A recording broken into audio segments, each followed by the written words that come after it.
Analysis of Statically Determinate Beams. So this will be your book, Structural Analysis 9th edition of R.C. Hebeler.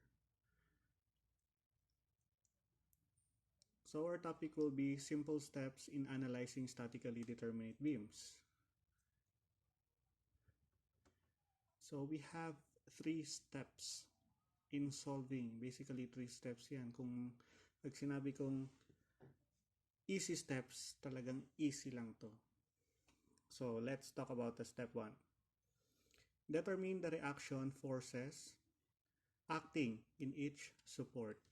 Also assume the initial direction of the forces.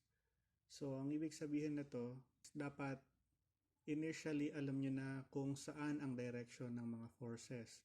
So pwede kayong mag-assume lang kung gusto nyong ang reaction nyo ay pataas. So ilagay nyo pataas. Kung gusto nyo, kung feeling nyo pababa, yung reaction dito sa support na to, you make it pababa. But first, you have to familiarize the sign conventions. So this is a very important thing na dapat tandaan nyo, yung sign conventions. So basically, we have 2 natures. Yung positive direction at yung negative direction. So for the positive direction, so alam nyo yan, lahat ng papuntang taas ay positive yan. Lahat ng upward direction, pataas, lahat ng right ay positive. Lahat ng umiikot, katulad ng sa clock or clockwise rotation ay positive. On the other hand, pag pababa, negative yan. Pag nangaliwa, negative yan. At pag kumontra or counterclockwise, negative yan. So just take note. The aforementioned sign conventions are just assumptions. So take note na ito ha. Assumptions lang ang mga ito. Negative answers will only mean that your assumptions should be the opposite one. Kung nag-assume kayo sa simula pa lang, in-assume nyo na yung direction ng force ay upward, and then eventually, nung nasolve nyo na yung problem, lumabas na answer ay negative, hindi ibig sabihin mali yung answer nyo. Ang meaning lang nun, yung assumption nyo ay mali, na dapat pala, instead na pataas, pababa ang assumption nyo. To elaborate further, let's take a look on this simply supported beam with a concentrated force acting at the midspan. So like for example, nag-assume kayo na sa support at A or sa hinge support, pataas ang reaction. So that's RA, assumption lang yan. At sa roller support naman, pababa, RB. And then, nag-solve kayo ng sobrang habang solution. And then you found out na yung reaction sa A ay positive 50. Example lang. And then sa RB is negative 50. So they have different signs. The positive means that yung positive dito sa RA na positive 50, yung positive sign dyan means that your assumption of upward direction for RA is correct. So tama na. However, yung negative sign naman sa negative 50 sa RB means that your assumption of downward direction for RB is wrong. So, papalitan natin yan.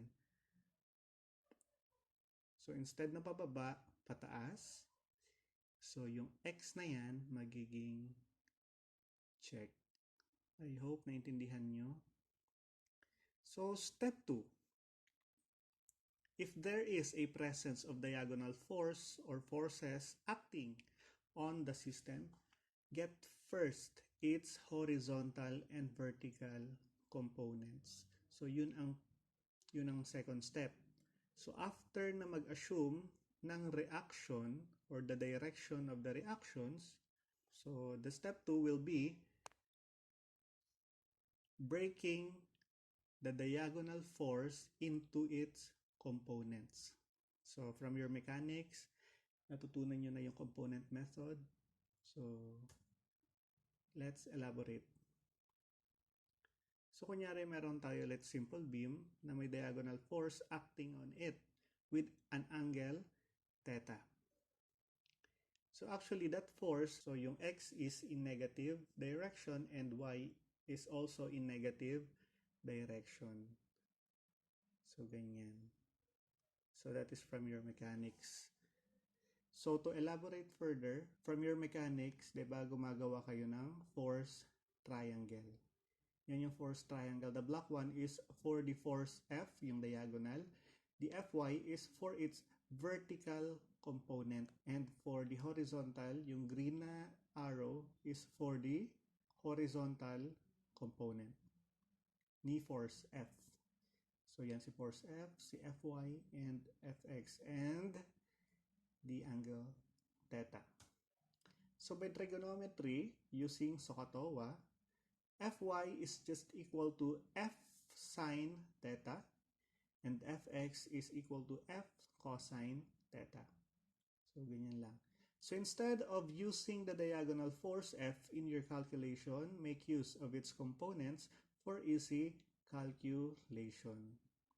So, just make sure, ito tatandaan nyo, make sure to correctly calculate the magnitudes and direction of the components. Otherwise, your solution will no longer be correct. Sorry for the grammar. Will be no longer be correct. And for the last step, so choose among the three equilibrium equations, whichever is more applicable on the start of the analysis in finding the unknown force quickly. So, ito na. After step 1, assuming the direction of the reactions. Step 2, breaking the diagonal forces into components, or kung meron kayong mga trapezoidal load, you break it into regular polygons. And for the last step, choose among the three equilibrium equations whichever. So, pipili lang kayo sa tatlo. So, you have the summation forces x is equal to 0, summation forces y is equal to 0, and summation moment is equal to 0.